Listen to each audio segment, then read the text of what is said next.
One day, my husband casually asked about our finances, wondering how much money do we actually have in our safe.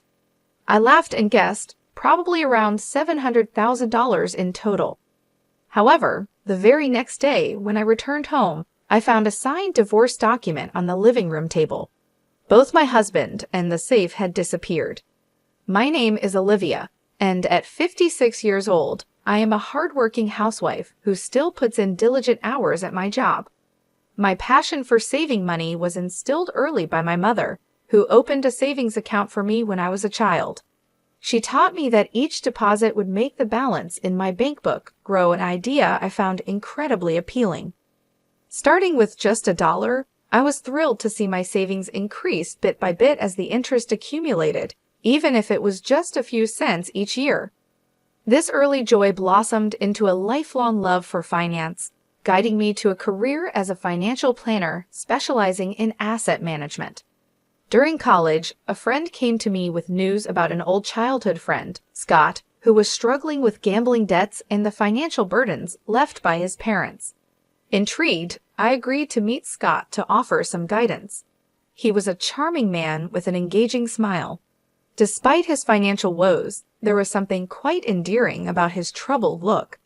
At my friend's urging, I helped him out, little knowing that this would lead to a complex series of events.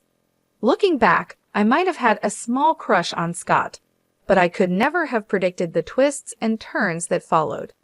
I suggested he consolidate his debts and lower his monthly payments to get his finances back on track. Soon after, Scott and I began dating, despite my friend's warnings against it. We pressed on and eventually married. This decision would lead to unexpected challenges and dramatic changes in my life. I firmly believed that marrying Scott would enable us to tackle this family's financial issues together. Even though I had a stable income for someone my age, most of Scott's earnings went towards clearing his existing debts. I urged him to cut financial ties with his parents to avoid further debt accumulation. To help manage his expenses, I provided Scott with a monthly allowance of $2,000. When Scott decided to sever these financial dependencies, his decision was met with outrage from his mother, who berated him as an ungrateful son and expressed regret for his birth. His father also criticized me, labeling me a thieving cat. Exhausted by the constant pressure of his parents' debts, Scott finally reached his breaking point. He firmly told them he wasn't just an ATM and that he was doing his best to manage his own life. He returned to me, relieved to be free from the recurring arguments about money with his parents. Shortly after, we were blessed with the arrival of our son, Gary, a handsome boy who was the spitting image of his father and quickly became my pride and joy. As Gary grew, it became apparent that he had inherited some of Scott's traits, like his lack of discipline and indecisiveness. Over the years, Scott struggled with borrowing money from predatory lenders, dealing with loan sharks, and occasionally manipulating friends into lending him money for gambling. Despite these challenges, I managed to keep him on the right track, and after 23 years, we had managed to reduce his debt to about $13,000, nearing full repayment.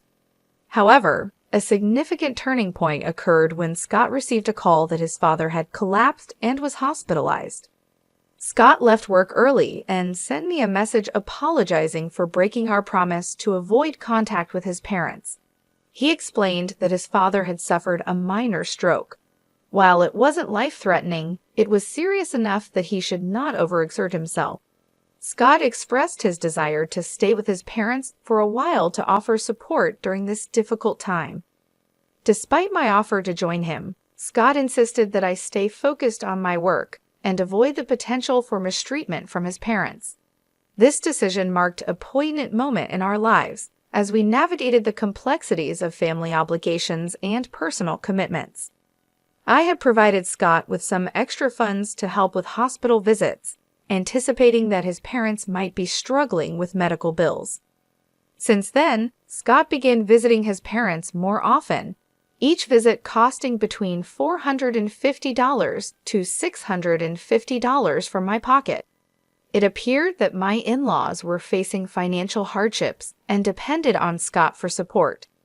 Though these amounts added up to roughly $3,200 to $3,800 each month, I decided to ignore it for the time being. A year had elapsed since my father-in-law's health scare, and both in-laws had visibly aged. I felt they needed someone to support them during this challenging time. As for me, my perennial hobby was always about saving money.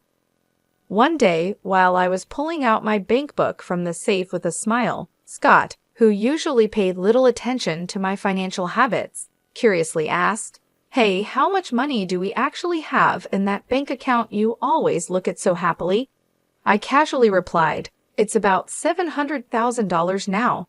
However, the following morning, I discovered divorce papers on the living room table, and both Scott and the safe had disappeared. At breakfast, despite the shock, I couldn't help but smile, realizing Scott had been eyeing the money in the safe. Moreover, he had planned to take the entire safe with him. Although not the sharpest tool in the shed, the thought of him trying to physically carry the entire safe almost made me burst out laughing.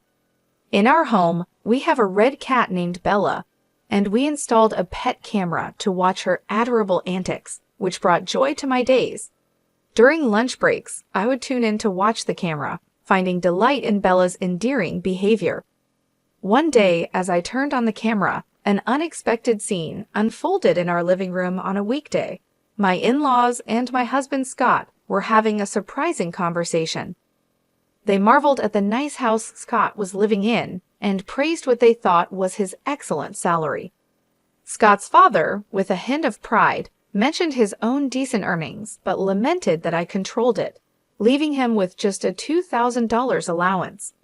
They comforted Scott, suggesting he deserved more and subtly hinting that he was being shortchanged by me. This revelation was startling and shed new light on the dynamics within our family. It seemed as though Scott, influenced by his parents, had forgotten all about the hard work I had put into managing his debts. He nodded in agreement with his parents, seemingly oblivious to the sacrifices I had made on his behalf. I wondered what thoughts were running through their minds. In the past, Scott had been overwhelmed by debts from his parents, obligated to hand over cash every month, which made it hard for him to manage his own finances. Now he was complaining that it wasn't fair for him to receive only $1,000 a month, especially when his wife me had substantial savings in the bank. As Scott aired his grievances, my in-laws' eyes sparkled, eagerly exchanging glances as they awaited his reaction. "How much is in that bank account of yours?" They prodded, leaning forward with anticipation.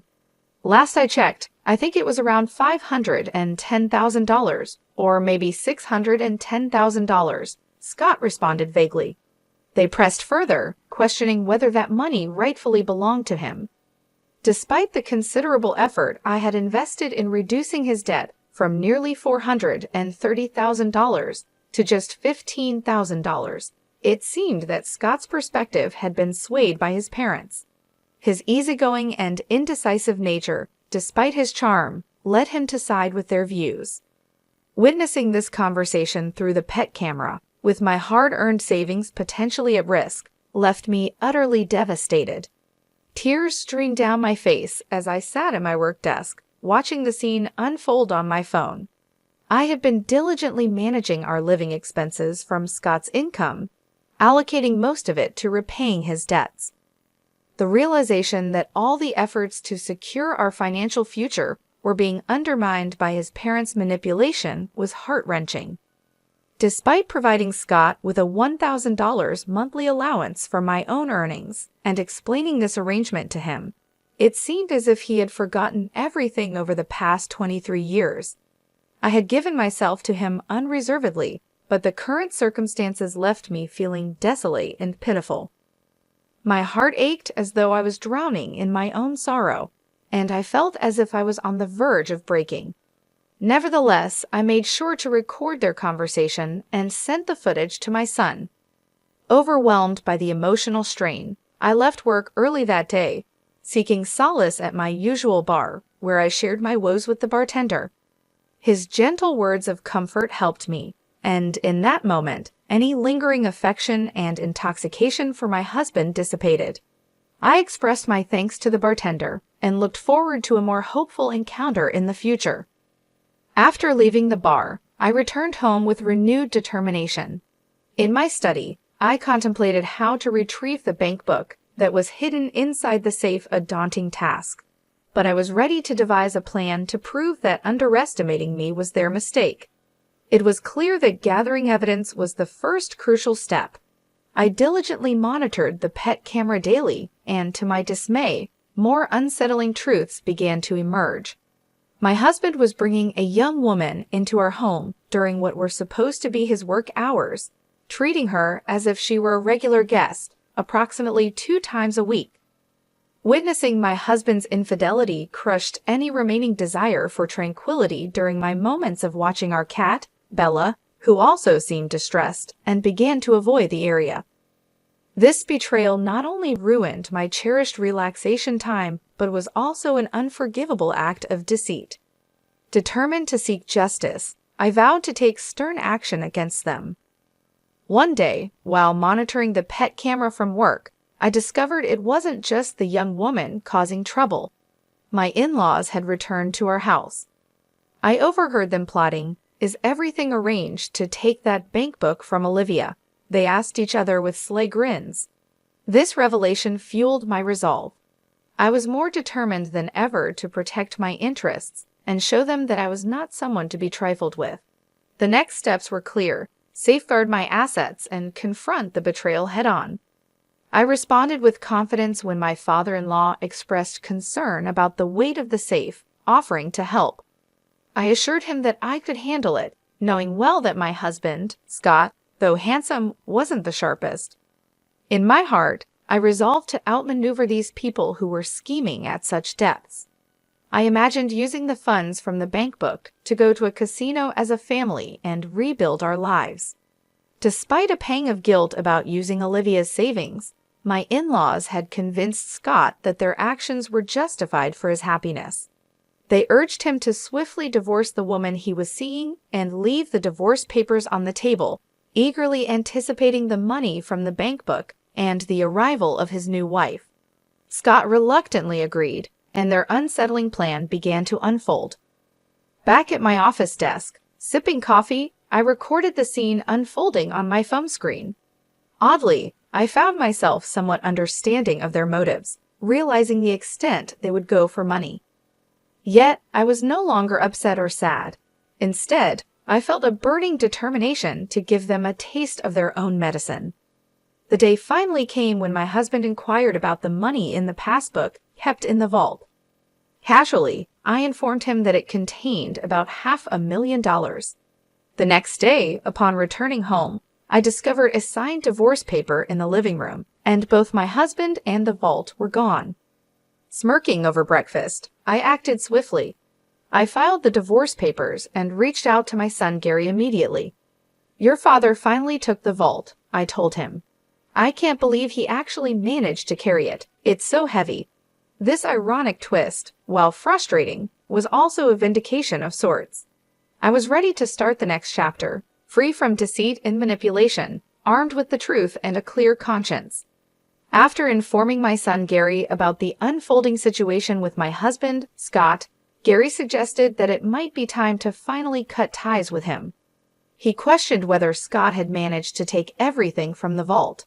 Little did Scott know, I had proactively moved all our savings to an online account, making the physical passbook he stole utterly worthless.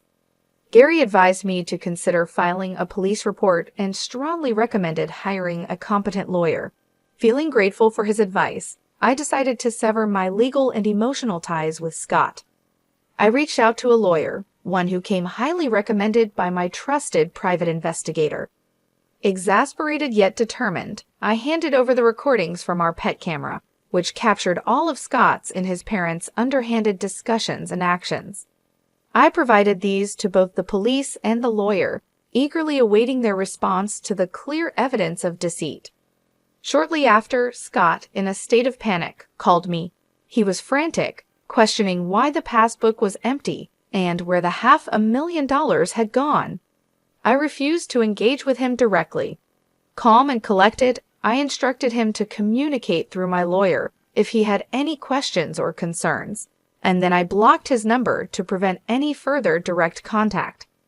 I officially reported the incident to the police and provided the same recording to my lawyer, reinforcing the seriousness of the case. Feeling a sense of relief, I allowed myself a moment to reflect. Karma is a real pain, I thought, satisfied with the turn of events and reassured that justice would soon be served. Not long after taking these steps, I received a call from the police. They informed me that they had apprehended Scott, although unfortunately the vault had been damaged. It appeared that in his desperation, Scott had forced it open, and in a fit of rage upon finding it empty, he or possibly his accomplices had set it on fire.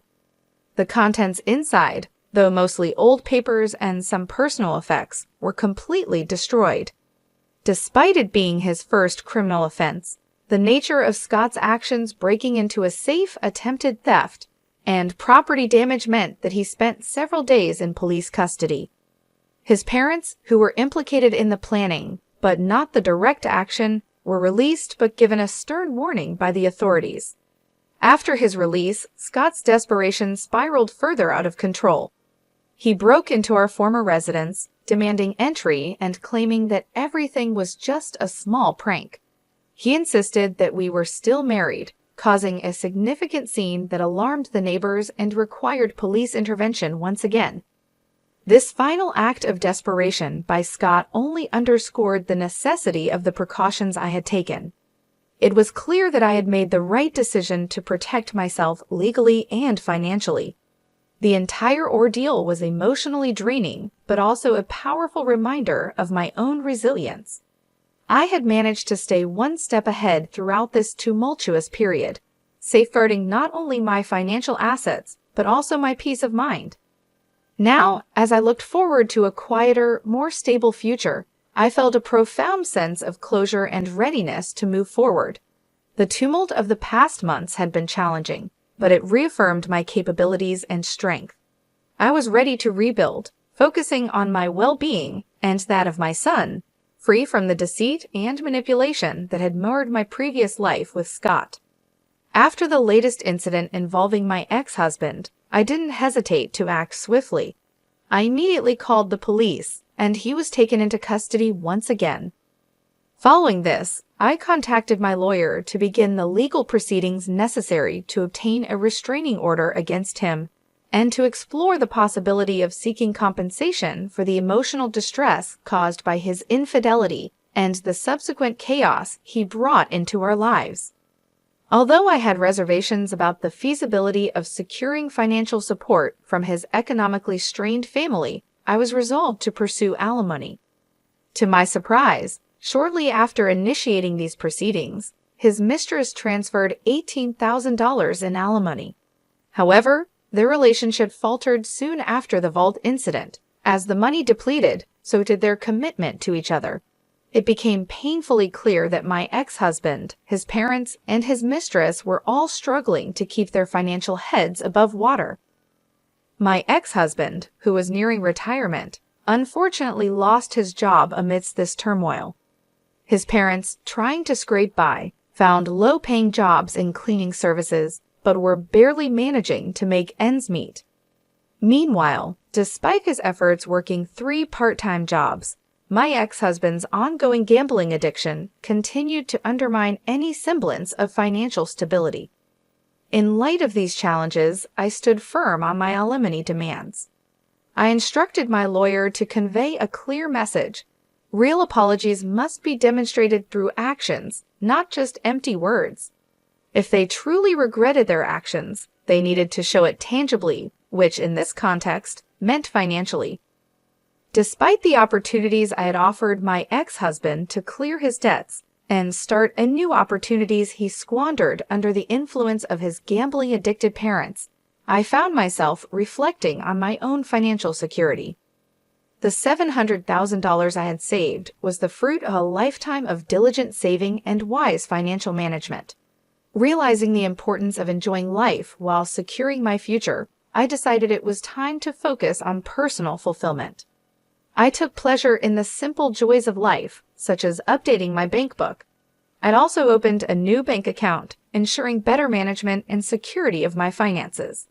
Currently, I lead a serene life with my cherished red cat, Bella, who provides constant companionship and comfort. My son occasionally visits, bringing with him stories of his own life adventures and his girlfriend, which adds a layer of joy to my days. Now, my priorities center around self-care and planning for the future. One of my first actions was to consider the purchase of a new, larger vault, a practical measure to ensure the safety of my accumulated savings. This step was not just about security, but also about reclaiming control over my life and my assets. With Bella by my side, I find myself more content and happier than I have ever been. The tumult of the past, marked by betrayal and financial strife, is now behind me. I look forward to a peaceful and fulfilling future, knowing that I have the resilience and independence to face whatever may come. This period of tranquility and empowerment is not just a phase, but a new chapter in my life, one that I embrace wholeheartedly as I continue to thrive and find happiness in the simplicity